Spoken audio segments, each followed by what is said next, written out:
नमस्कार मित्रांनो, तर आपण ह्या ठिकाणी ट्रान्सफॉर्मर बघणार आहोत। तर ट्रान्सफॉर्मरची जी नेम प्लेट असते, तर त्या नेम प्लेटवर कोणकोणती माहिती दिलेली असते ते आपण या व्हिडिओमध्ये पाहणार आहोत। तर ट्रान्सफॉर्मर कोण्या कंपनीने मॅन्युफॅक्चर केलेला आहे ती, जसं की JDS ट्रान्सफॉर्मर प्रायव्हेट लिमिटेड या कंपनीने हँड मॅन्युफॅक्चरिंग केलेलं आहे।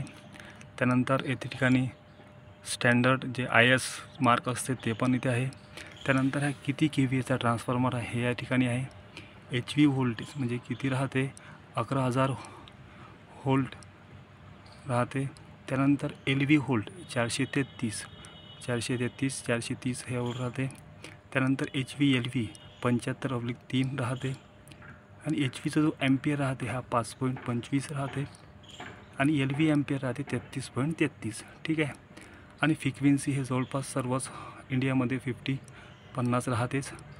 ठीक आहे। त्यानंतर बॅटरी ग्रुप DAN11 राहते। ॲम्पियर व्होल्ट 4.5 या ठिकाणी दिलेला आहे। इन्सुलेशन लेवल या ठिकाणी दिलेले आहे। तसेच एनर्जन्सी एफिशियन्सी लेवल दिलेले आहे। टाईप ऑफ कूलिंग ती पण दिलेली आहे। ऑरल वेट आहे 750 kg। या ठिकाणी सिरियल नंबर दिलेला आहे। गॅरंटेड लॉसेस दिलेला आहे किती टक्के आहे तर 475। त्यानंतर डेट ऑफ डिस्पॅच कोण्या तारखेला डिस्पॅच झालेला ट्रान्सफॉर्मर आहे हा। तसेच या ठिकाणी month and year of manufacturing म्हणजे कोण्या डेटला हे मॅन्युफॅक्चर झालेला आहे, कोण्या वर्षाला हा मॅन्युफॅक्चर झालेला आहे त्याची माहिती दिलेली आहे। तसेच ऑर्डर नंबर या ठिकाणी दिलेला आहे। ऑर्डर नंबर, डेट वगैरे सर्व याच्यावर माहिती राहते। तसेच कस्टमर याच्यावर MHCDCL दिसत आहे।